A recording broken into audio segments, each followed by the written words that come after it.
Start করে দাও। Hello বন্ধুরা, ডিউটি থেকে চলে এসেছি, বাজার ফাজার করে আনাজ কাটছি। একটু আগে থেকে কেটে রাখতে হয়, কারণ সকালবেলা দেরি হয়ে যায় উঠতে।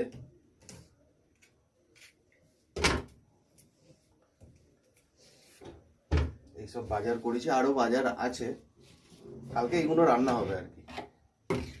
আর এদিকে পুজো সোনাকে দেখো, এদিকে আমাকে ডিস্টার্ব করছে খালি। এবার নিচে দেখিয়ে দাও তো, নিচে দেখিয়ে দাও কি নাচ শিখেছে। টিঙ্কিস টিঙ্কিস, যাও দাদা কি করছে দেখো, দাদা কি করছে।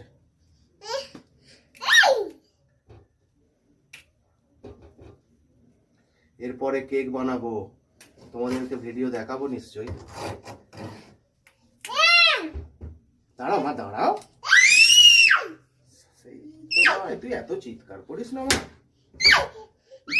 ইচ্ছা করে চিৎকার করছিস, আমি ভিডিও করছি, চিৎকার করলে বাদ দিয়ে দেবে ভিডিও মা। ফেসবুক মারবে আমাকে যে এত চিৎকারের ভিডিও দিয়েছো কেন। এমন করতে হয় না।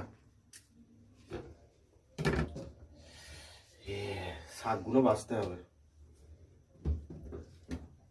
ফুলকপি এরকম বড় বড় থাকবে কি জানি, আর এখন বড়, এগুলো কেটে বাদ দিয়ে। আমি এর আগে কাটিনি কোনোদিনও, ভিডিও করছি বলেই দেখাচ্ছি, শিখছি আর কি। আনাজপত্র এই ফুলকপি টুলকপি কাটা সহজ, শুধু ভেঙে নিলেই হয়ে যায়। এরকম টুকুস করে ভেঙে নেবে, হয়ে যাবে, কাটতে হয় না। সহজ জিনিস বলেই আমি ছাড়াচ্ছি এটা। শাক খুব কঠিন, বাছতে হবে। এটা ওই বাজবে, আমার মিসেস বাজবে ওটা।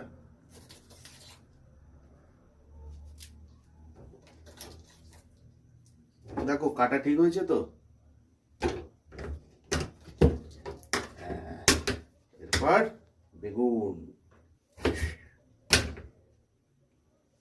Good bye.